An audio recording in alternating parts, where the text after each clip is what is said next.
Alex is the executive director of the Florida Bankers Association, a position he's held for many years here in Tallahassee. And I was thinking when I was going to do the introduction, well, gosh, I've known Alex forever. I can just say what I know. And then Alex, I got his bio, and I forget about all the accomplishments that that Alex has done over his career. And I'll get into that in a second, but I'd like to tell you, Alex, in his role with the Florida Bankers Association, is not just representing bankers. Everything he does for our industry is done with the ultimate goal in mind of helping the citizens of the state of Florida, and I see that constantly from Alex, and you'll hear, no doubt you'll hear that in Alex's remarks. So it's not just about banking, and I've heard Alex speak, and we've gone to Washington together a few times, and the clout that Alex has in Washington is phenomenal. You walk into a member of Congress's office, and they're, hey, Alex, how's it going? And so it's old friends catching up, and so he's got a great reputation that goes well beyond the state lines for Florida. But let me tell you a little bit about what he's done, and I'm going to read some of this because, again, I forget all that you've accomplished. But Alex, before joining the FBA, was an attorney with a firm down in Miami, and then came to the FBA as executive director after the passing of John Milstead, who the Florida Bankers Building is located on Thomasville Road, just south of Whataburger, which is a landmark everybody in Tallahassee knows. But it's a big white building, and it's called the John Milstead Building. And Alex had some big shoes to fill, and he's done that very, very strongly.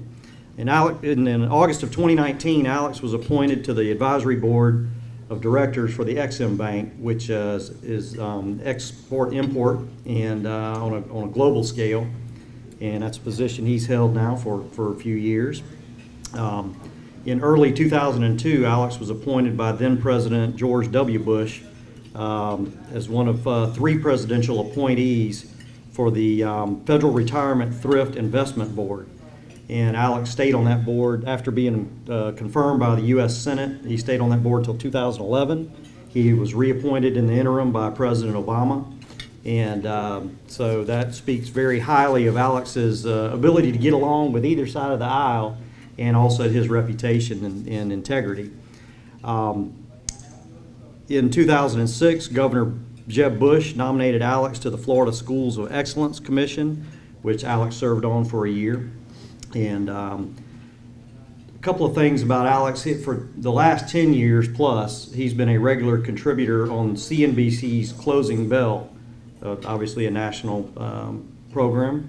And for the last 5 years, he's been on Mornings with Maria, hosted by Maria Bartiromo on Fox News, including this past Tuesday. 6:40 a.m. he was up, dressed, had his tie on. He might have had short pants on, I don't know. But that shows you Alex's reputation, and the media, again, regardless of slant, they value Alex's opinion. And the Florida Bankers Association is, I may be biased, but hands down the most active bankers association in the United States. Again, I've had the great fortune of attending some trips to Washington with Alex, and the credibility he has, whether there's a D in front of their name or an R, they respect this guy, and what he's up there to talk to them about, they listen. And that's increasingly rare in our world these days, to have somebody that both sides of the aisle will listen to. And like I said, it's not about bankers, it's about Florida and helping the ultimate consumer, whether it's personal, retail, commercial, and making our industry better able to serve the citizens of the state of Florida. I would be remiss if I didn't recognize Alex's wife, Patsy, who's here today. And we thank you for joining us today.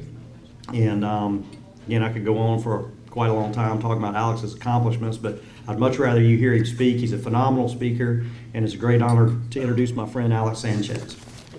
Thank you, Don. Thank you, Don. Thank you so much. Thank you for inviting me here today. Really, it's great to have my wife Patsy here, and just a quick comment on her, because I'll be talking about the greatness of our country here in a minute. Patsy, at the age of 13, her father and mom and brother and grandmother were very fortunate to leave the socialist tyranny of Fidel Castro in that little island that's only 90 miles away from our shores. And if you've been to Key West, you see the buoy, the southernmost point in Key West, where Cuba is only 90 miles away. And Patsy's father had a Florsheim factory in Havana, pre-Castro.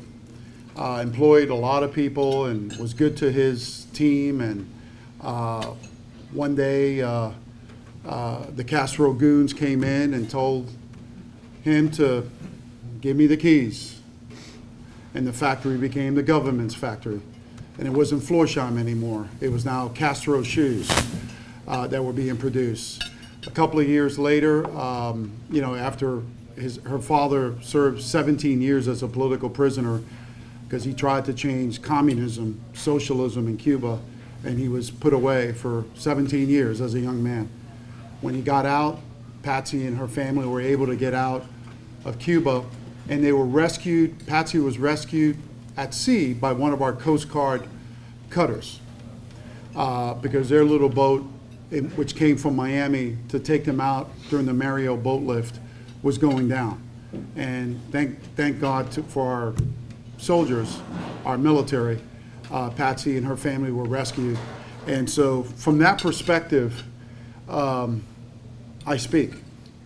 I came over on a freedom flight myself a month before the missile crisis on the 3rd of September at 1 p.m., 1962. I was 4.5 years old. My father had been smuggled out of that tyranny down there by a Roman Catholic priest, friend of the family, to Spain. And then from Spain, he came here, got the paperwork done, and my 2 older brothers and my mom and I were able to get out on a freedom flight from Cuba. My parents lost everything. They were middle class, had a beautiful home in the suburbs of Havana. They lost everything. Their bank account, savings account, their home, their car, everything. All that belonged to the government. Didn't belong to them anymore. They worked for it, but now the government owned it. And so we came to this country on that day, 1962. And when I got to be 18, I said to myself, you know what? I am so blessed.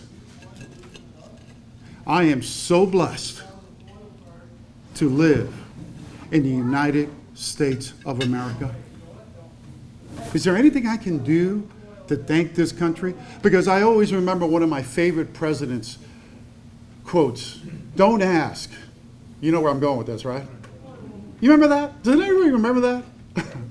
Don't ask what your country can do for you, but ask what you can do for your country. John Fitzgerald Kennedy said that. I enlisted in the military and served our country for 8 years in the United States Air Force, and it was an honor to wear that uniform. When you go in my office, you'll see pictures of me from about 50 pounds ago. I still have that uniform at home. I have to go on one of those crash diets to put it on now. But it was an honor to serve in our country's military, the greatest country ever created by man and womankind. Are we perfect? No. But we're striving for that and always getting better as each day and each month and year and week goes by. So I want to share those personal thoughts with you because I would love questions after I finish, okay? So now I'm going to talk about banking, okay? Aletta, great to see you. Jared, great to see you. My friends at the Credit Union League, we actually work together on many issues, and I know you work with Anthony a lot, Jared, and Aletta, thank you so much for your friendship over the years. And you can have differences with people. It doesn't mean you have to be personally attacking people, and that's let's disagree. That's okay to do that, but let's do it in a civil way, okay? But let me talk to you about the Paycheck Protection Program, because that's really hot right now on everyone's mind. I can tell you our FDIC banks are processing these PPP loans on behalf of small business customers around the clock. The latest data from the Small Business Administration is that Florida ranks number 3 in the number of PPP loans that have been processed and approved. And what does that mean? That means that over $7 billion have been brought back to our state since the early part of this month, when the PPP started round 2, to help our small business owners survive the pandemic. It's not the fault of our small business owners. Small business owners, as you know, some of you may be that, work your tail off, to come up with the money to start that small business, the American dream of either buying a home or starting a business. And then the pandemic hit. And in March and April, most of our small businesses were closed. And our big box retailers were open. And so I could buy a bike at a big box retailer, but I couldn't buy a bike at Don May's bike shop down the street because he was closed. And that wasn't fair. That was not fair. And so we're very blessed that our small businesses are open. We are obviously fighting the pandemic. I got to give credit to our governor, Governor Ron DeSantis, who's done, in my opinion, a great job for our state. I served on his open task force as a member of the task force, and I can tell you the governor and his team were very, very concerned about the medical data and where this pandemic was open, and he was trying to, yes, keep Florida open, but also very concerned about, and that's why, about the pandemic. So that's why he opened Florida in phases as he saw the numbers decrease in the different regions of our state. So I got to give the governor credit, because then I look at California. Let's turn to California for a minute. They've been closed for the last year, and they lead the nation in the number of virus cases. Look at New York. They've been closed for the last year, and they're second to California, or maybe first this week in the pandemic. And look, believe me, those are two great states, and we're first Americans. I want them to do well because they're part of our country. But that wasn't the way to do it. I thought the way we did it in Florida was the best way, the most practical way, and the safest way of phasing in Florida, phase 1, phase 2, phase 3 in the different counties and regions of our state. So if you're a small business owner, please apply. If you qualify, if you've had a reduction in 25% of your gross income from last year to this year, apply for a PPP loan. Do it. Do it, please. Go to your FDIC bank and get that paperwork going. You deserve that help. It was meant for you. Fortunately, our country's done this, and like I said, I think Florida, I'm proud of our bankers as we rank very high, and many of our small businesses have done well, and many do not even qualify, but nevertheless, the program is there, it's there for you, and I would encourage you to examine it for your small business owner. Let me tell you, we're very blessed in Florida. You know that 241,000 people moved to Florida here last year? 241,000 people. Why do they want to come to Florida and join us? You know why? Because they're sick and tired of what's happening in their home states. They're tired of being taxed up to here. They're tired of the regulation. They're tired of the costs of living, everything else that goes along with it. And they look at Florida and they say, wow, I want to be there. So our state has, it's amazing. I mean, the future of our state, we'll probably gain 2 more congressional seats after the next census. And California, for the first time since statehood, will lose congressional seats. New York lost about 150,000 residents last year. Most of them are coming down to Florida. Whenever I'm in New York to deal with the media and I tell people I'm from Florida, they say, oh, Florida? Their eyes light up. Florida? Oh, wow. Oh, how is it? Oh, I was there last December. You know, or they say usually December, November, January, February, you get it. Oh, we loved it. We had a great stay. Oh, my wife and I, or my husband and I, are thinking about moving down to Florida. So it's a great state.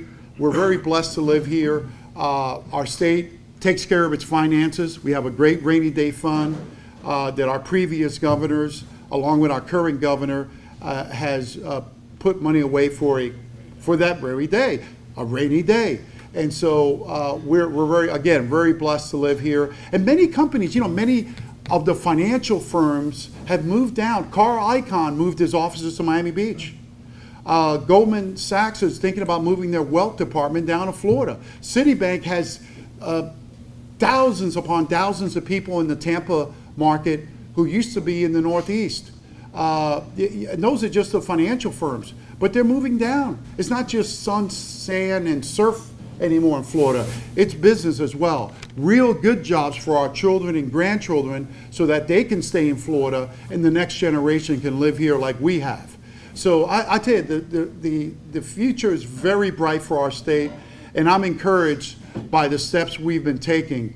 One of the big financial firms is moving 700 employees to Tampa to open up brand new offices there. And these employees are probably so happy they're leaving Chicago or New York because, first of all, they can afford a house. Now, some of us might say, ooh, housing in Tampa or housing in Miami is expensive.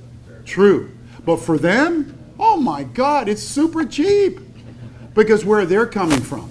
So we're very, very blessed in our state. Maria had me on her show, and let me say this about Maria Baron-Toromo. She is an incredible person. It is an honor and pleasure every time she calls me to be on her show. She knows the business sector very well. Her parents, owned an Italian restaurant in Brooklyn. She was studying English, and her mother, who were, I think, first generations, told her, her mom told her, study business, Maria, study business. And she's just great to be with, and it's an honor for me to be with her. Used to be with her on CNBC, now at Fox Business. And she had me on last year to discuss an op-ed that I wrote, Capitalism versus Socialism. A debate that I got to tell you, I'm very disappointed we're even having in this country. I mean, the system that we have, again, it's not perfect, but I teach at the business school and lecture at the business school at University of Bangor, okay? No, not Bangor, Maine. The other Bangor, the original one, in Welsh country, in Wales, in the country of our greatest ally, the United Kingdom. I love going there. It's just, as an American, I love talking to the Brits. They are our greatest ally. And when I'm there and talking to the students from the continent and the UK and other parts of the world, when we have break, you know what they want to talk about? The United States. The United States. They have a million questions about the U.S. Alex, how is this? How is that, Alex? Hey, and I got to tell them in class, no, time out. We got to get back to the mission here. Because the United States is still the beacon of hope and that shining city on that hill, which is why millions of people still want to come to this country. They still want to come here, like Patsy and I did, like perhaps some of you did, or your parents did, because this is where I have and Patsy has the best opportunity to make it than any. Look, I've got a better chance to make it here than name the country. Name the country. I'll let you name it. We have a better chance of making it here in this country than any other country because this is an unbelievable land. It truly is of opportunity. So let's improve our country, but let's not blow it up. Socialism doesn't work. Socialism is great until you run out of other people's money. Okay? That was a quote by Winston Churchill. Socialism, name one socialist country that has worked. It hasn't, whether it's a tyranny of of the old Soviet Union and of Cuba, North Korea, or the European models that many of us in our country tend to use as a model. We Americans are different. I don't think we want 65% of our salary to be taken away in taxes. Okay? So that is, those socialist, wonderful places. And my response to people who always say, oh, it's wonderful there, it's great. I say, okay, Delta, do you have a ticket? I don't see anybody moving over there. Everybody who tells me that, the few that I meet, stay right here in the United States of America, okay? We're not a perfect union, but we're getting there. And I can tell you, this kid who grew up in the Bronx of New York, that's where I went after we left Cuba. I lived there for about 11 years before we moved to southern New York. It's called Miami now. I'll tell you, I'm telling you, I say that with incredible passion because so many people would love to come and join us here in this great country. This week's show that I was on, we talked about government-owned banks. There are some that are pushing for banks and financial institutions to be started by the government. And we have the greatest, well-capitalized, strongest banking system in the world, the United States, which has the Americana of community banks. That doesn't exist in other countries except the United States. Community banks is an Americana piece. Other countries have bigger banks. We have bigger banks too. We need bigger banks. And I've told people over the years who want to attack our bigger banks, the day Caterpillar, Boeing, 3M, or any other major U.S. company has to go to one of the banks in China for credit will be the day our country will be in trouble. Because when you look at the top 50 banks in the world today, 13 are from China, 4 are from the United States. The top 5 are from China. So we need large banks, we need regional banks, and we need community banks as well. And so we have that here. So even the Europeans have gotten out of the postal banking system. They've sold those off. And I found a report by one of the prestigious universities in Germany that advocated to their government that Germany should also exit as quickly as they could from the ownership of banks. So look, government is great in defense of our country, in police, in fire, and other such services, but we don't need the government to own a bakery, a restaurant, or ask the Soviets in the old Soviet Union about jeans. Anytime an American went over there with Wranglers and Levi's on, the Soviet citizens tried to buy those jeans from our citizens right off the street because they didn't like their jeans made by the government. The government's not good at making jeans. So there's a purpose for government, and it's not what the private sector can do. I want to conclude, Don, on a subject that I feel that many of us in our country are not taking seriously, and I want you to. I want you to know about it. I don't mean to alarm you, but I need you to know about this issue because I'm concerned about it. The national debt. The national debt. And our national debt now stands at $28 trillion. I haven't checked that ticker in a couple of weeks. Have you been online? That's scary. Have you seen that? It's that clock that just, every second it's adding, hundreds of thousands of dollars, millions of dollars to the national debt. You talk to most people and they say, oh, yeah, that's important, Alex, sure. Hey, let's talk about the weather now, Alex, can we? Really? Just to remind you, historically, from President Washington to President Clinton, our national debt stood at $5 trillion. And $5 trillion was high enough. That was in 2000. It doubled under President Bush's term to $10 trillion from 5 in his 8 years of service. And then it doubled again under President Obama's service from 10 to about 21 trillion. And then it went from 21 to about 26.5 and counting under President Trump's watch. So right now we're at $27 trillion. It'll probably be 31 or 32 trillion by the end of this calendar year.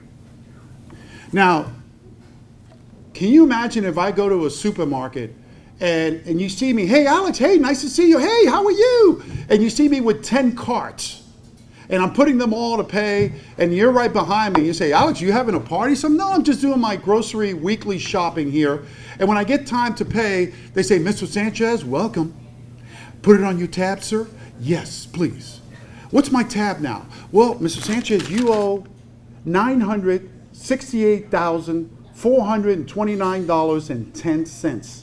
Okay, see you next week. How long can I keep adding to that tab? How long can I keep doing that? When I met with Paul Ryan, who was recognized by both Republicans and Democrats as a budget guru, if there was one thing that Mr. Ryan knew was the budget. Even President Obama debated the budget with him because he knew that Mr. Ryan knew the intricacies of our government budget and, and all that it took and all that.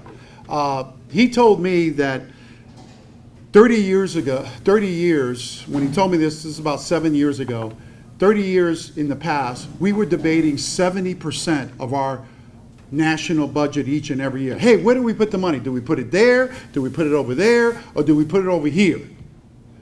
When he told me that 7 years ago, we were debating 30% of the budget because 70% was already spoken for. But that's not the scary part. He said, Alex, in 25 to 30 years, 100% of our budget will be spoken for, which the interest on the debt and then all our programs that we promise our hardworking Americans that we would fulfill, like entitlements, would take up 100% of our budget. So I asked him, Mr. Ryan, how do we pay then for the defense of this country? How do we pay for the needs of our veterans? How do we pay for the needs of our seniors and our schools and our roads and our children? He said, borrowed money. We'd have to borrow it, which would then add more to the debt.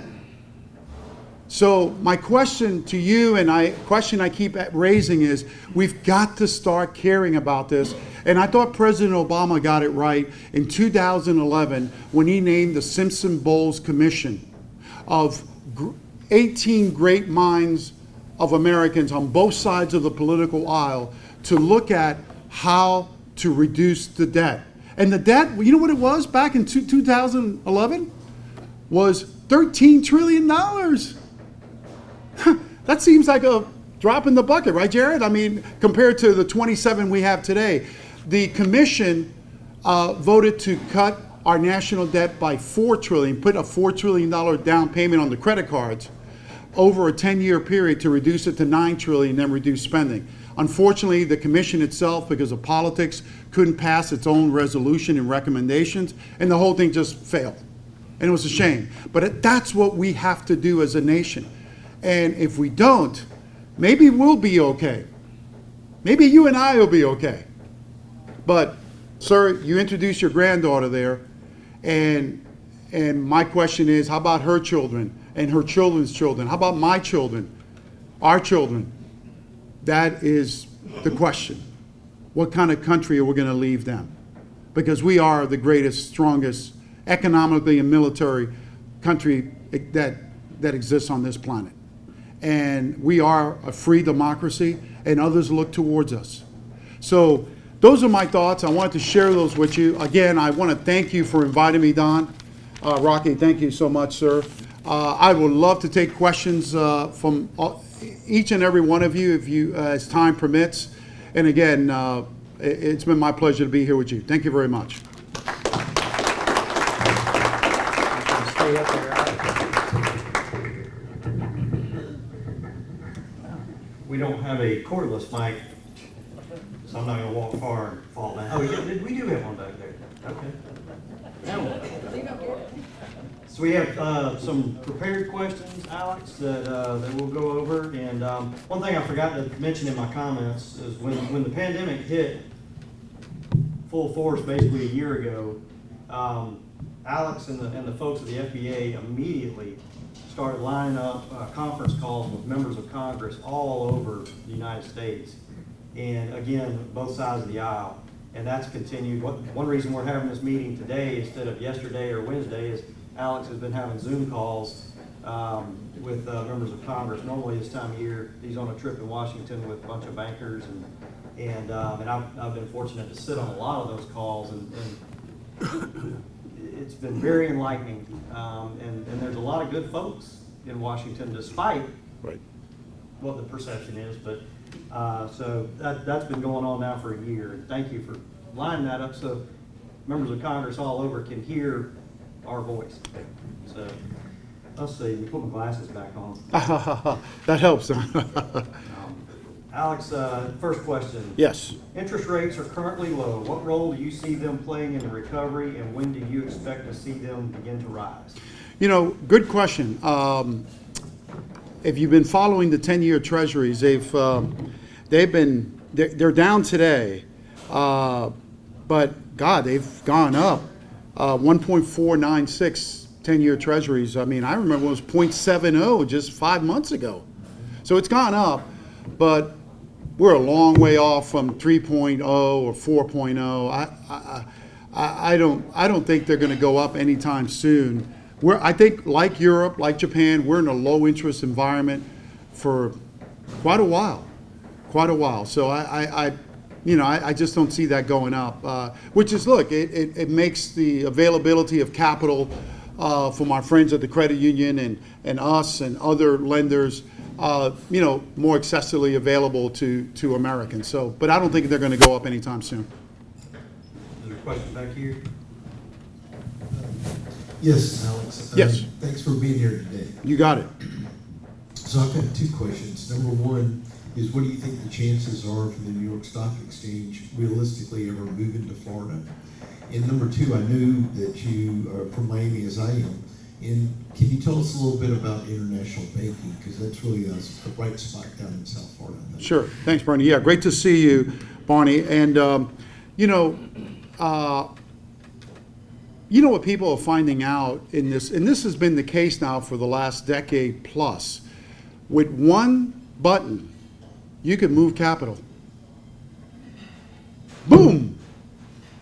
And so the location where you are may not matter as much as it used to. And so on the exchange question, anything is possible. It really is, because people are looking at, again, an environment where, they're not welcomed anymore. International banking, our great governors that we've been fortunate to have, as you know, through Enterprise Florida, have had missions to the hemisphere. President William Jefferson Clinton did the Summit of the Americas at the Biltmore in Miami in 1996 with all the heads of state from the hemisphere. And from that point on, Florida was recognized as really the capital of the hemisphere. So if you're from Bolivia and you want to fly to Ecuador, chances are you got to fly to Miami and then catch a flight back down to Ecuador. It's kind of easier that way. Folks from Europe, Germany, Spain, the UK, we got a large British population. Look at the consulates we have in our state. That will tell you where the citizens of the world come from. If they have a major consulate office here, they probably have a lot of their citizens living in Florida. So they buy a lot of our real estate. Now, of course, we're seeing that wave from the Midwest and the Northeast. But internationalism is very important, as is international banking. And that's playing a major role in our state. Good question, Barney. Thank you. Great seeing you. Some great comments, Alex. I'm curious, so people are moving to Florida. I mean, it's not by accident that we have no state income tax, we have a very favorable business climate. My concern, well, I think it's great that everybody wants to come to Florida. I'm concerned about these people coming to Florida and bringing what, their ideals that got them the leadership they got in New York or California to begin with. How concerned are you that we're just slowly becoming the next New York?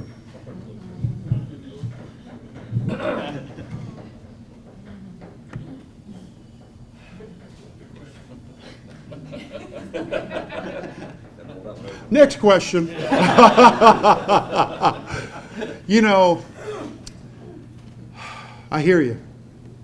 I hear you. I think I would have insulted my parents to the highest degree if they had fled the socialist communist tyranny of Fidel Castro's Cuba and come to the freedom of the greatest country welcoming us as political refugees. And then growing up here, and then I turned 18 and I registered to become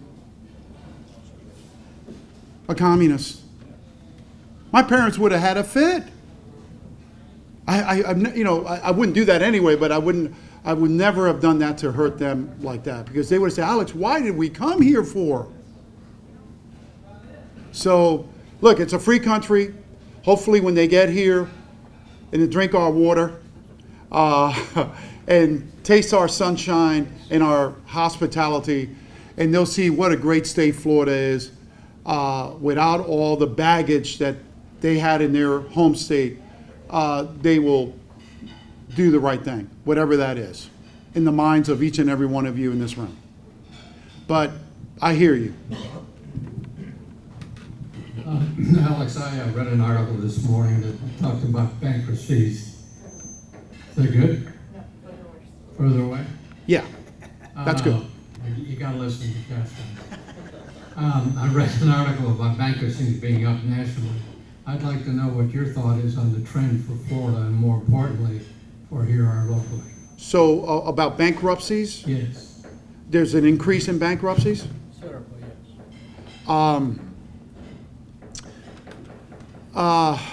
Obviously, when you file for bankruptcy, there's no winners. Everybody loses. The family, the person's filing. It's not a good day for anyone. And so, look, my advice to people is the same advice that my father and my mother gave me, which was, Alex, don't ever write a check if you ain't got the money in the account. We've got to live within our means. And some of us make decisions not to do that, and that is our fault, okay? And so when Patsy and I bought a house, we bought a house that we can afford to pay, not that we dreamed about. Because, reality is that mortgage payment comes every month. So we got to live within our means, but bankruptcy is certainly not a fun time for anyone, including the family where bankruptcy is filed. And, obviously my heart goes out to them. But we have a system here that if you come to my house and you drop, you as a small business owner and pour the concrete on my driveway, you expect payment from me. You know why? Because you got 5 other employees that you got to pay, and those 5 other employees are depending on you paying them, and you're depending on me paying you so that they can provide for their families. It's not just in the abstract. This is where the rubber meets the road. And we have a commercial payment system that when we borrow money, I promise to pay. And that's so important.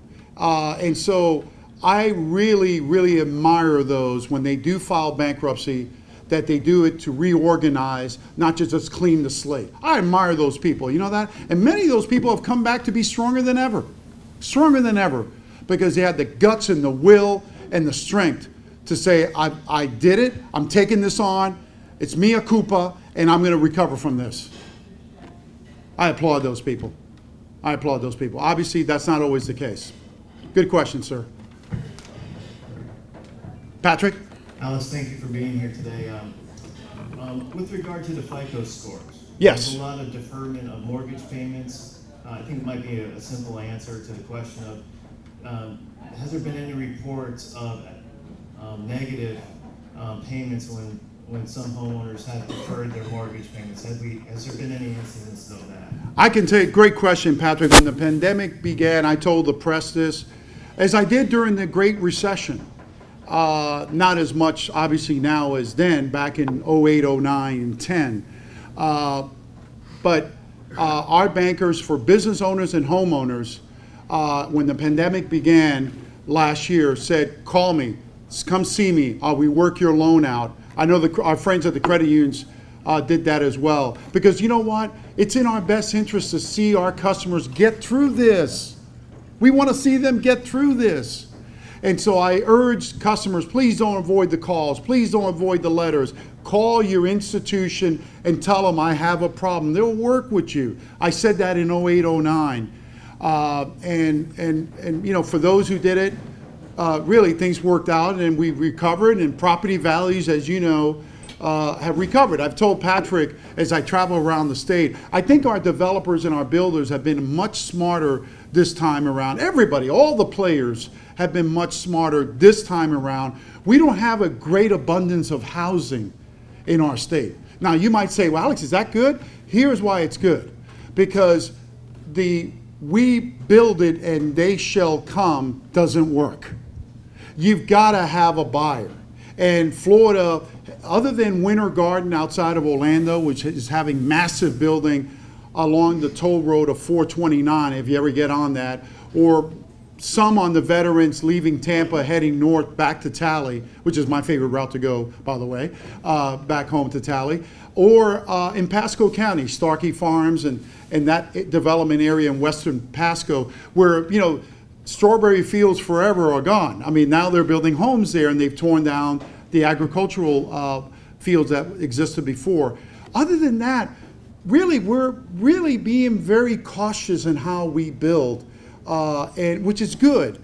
And so we don't have this bubble like we did heading into the 08 Great Recession. So I think everybody involved has been smarter, Patrick, this time around.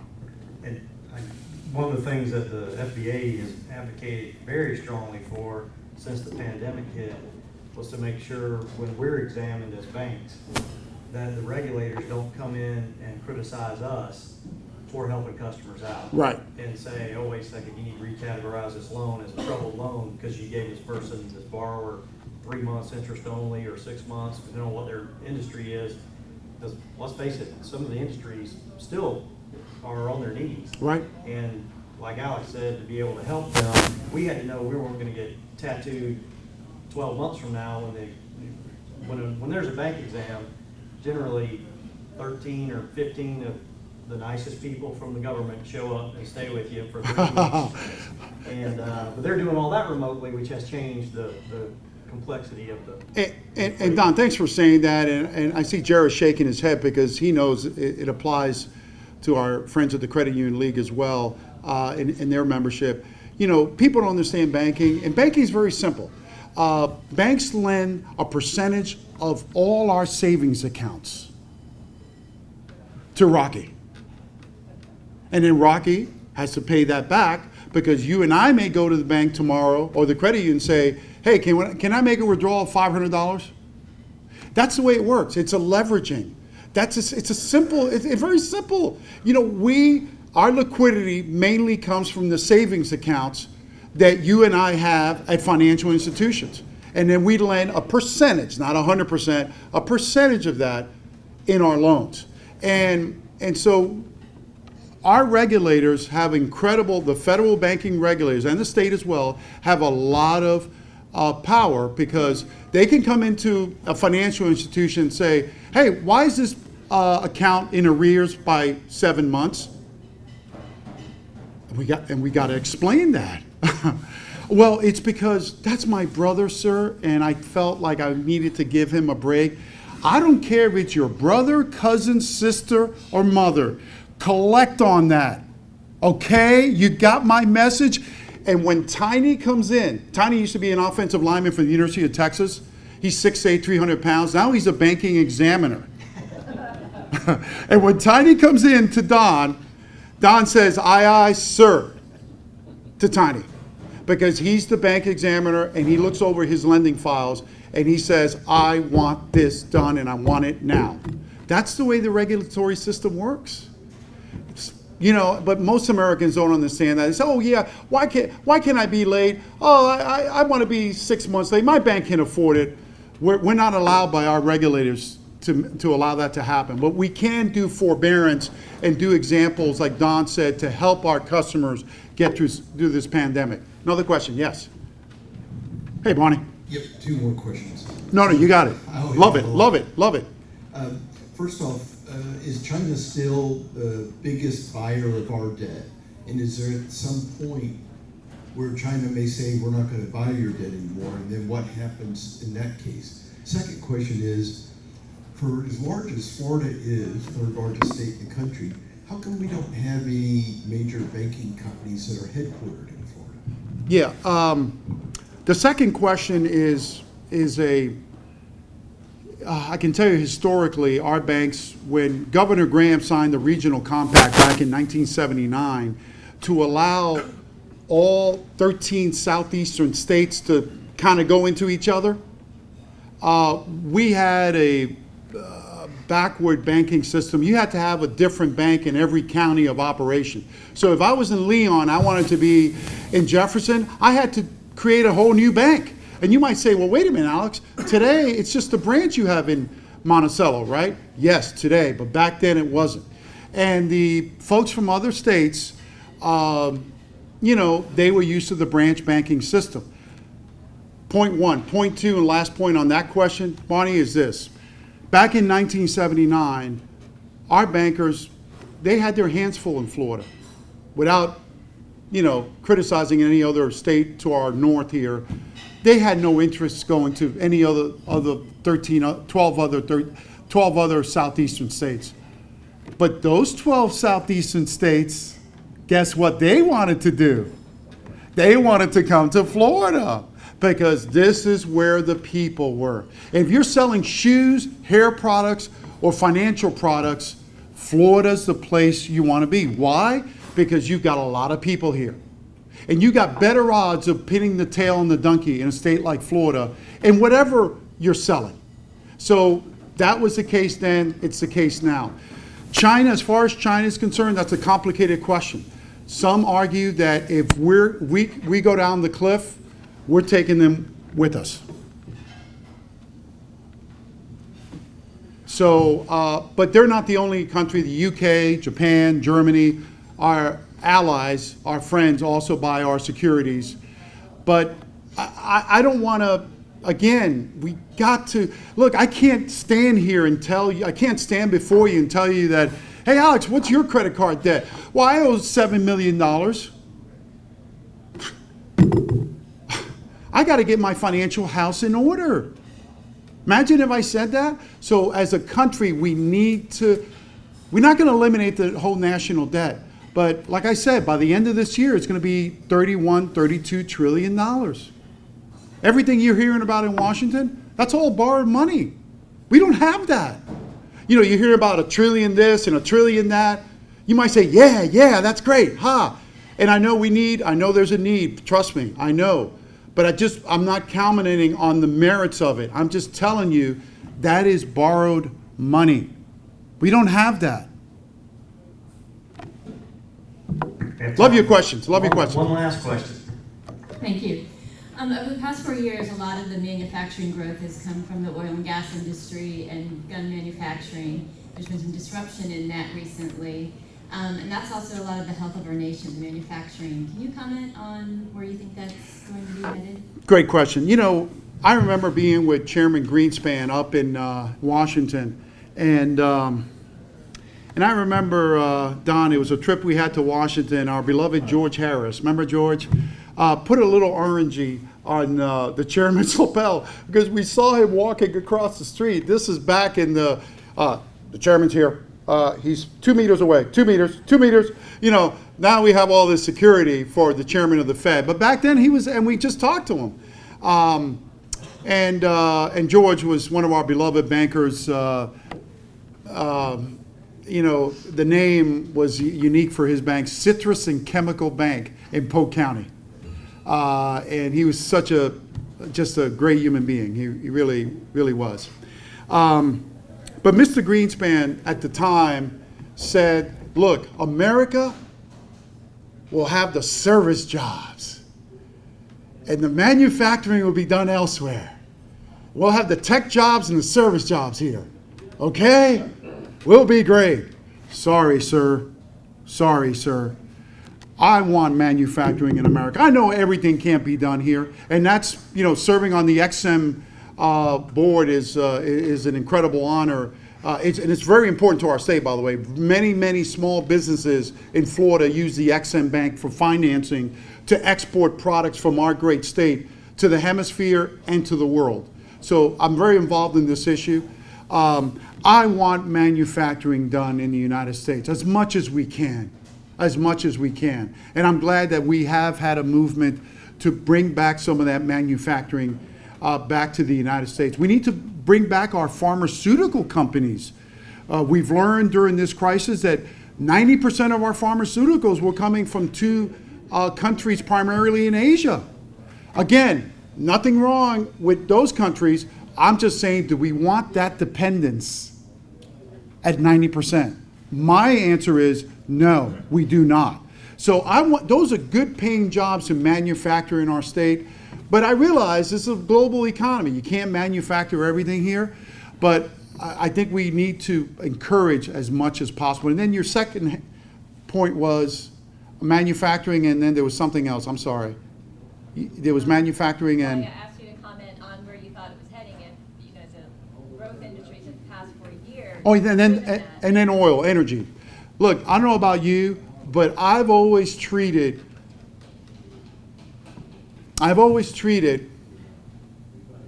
our energy needs as our national security need. Why? First of all, as a veteran, as a military veteran, I served our country for 5 years. I'm not for sending our courageous, incredibly wonderful, I love our men and women who serve our country. They're the best. And when you see them, and I usually see them at the airport in Atlanta is where I usually see them, please say, thank you, ma'am. Thank you, sir. Welcome home. I'm not for sending them overseas at the drop of a hat, okay? I'm not. And I'm a veteran. But I know what it takes. And I don't want to be sending our men and women because of energy. So energy is a national security, and I don't want to be depending on foes to place energy in our grids and in our country to light our lights. I'd rather not depend on them. So if we can be self-reliant like we have been, and I hope we continue to be, that is a national security issue. Yes, our friends in Canada and Mexico send us a great, but there was a time that we got oil from countries that were not friends of this country. And I don't want to be relying on those people for the energy needs of our great nation. So I think we should do it safely, carefully, and I think hopefully we have the technology to do that. So, but that's very important. Great question. Don? That's it. Rocky? Thank you, buddy. Thank you. Appreciate you. Thank you so much, okay?